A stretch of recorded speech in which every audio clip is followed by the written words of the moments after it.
ఇక కొంతమంది అయితే యాక్టింగ్ చేస్తారు. అంతే.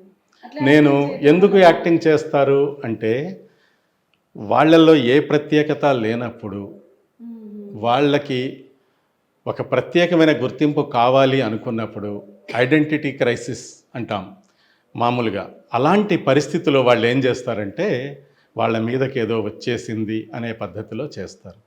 హ్మ్. కొంచెం అంటే మనకు అర్థం కాదది. హ్మ్.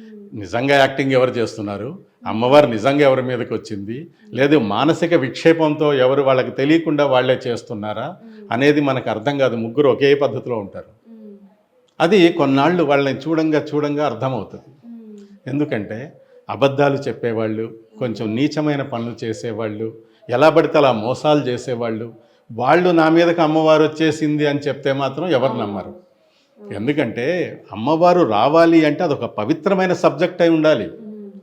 వాళ్ళు పవిత్రంగా, భక్తితో కూడినటువంటి వాళ్ళై హ్మ్. ఉండాలి. అవును. లేకపోతే అమ్మవారు ఎందుకొస్తుంది?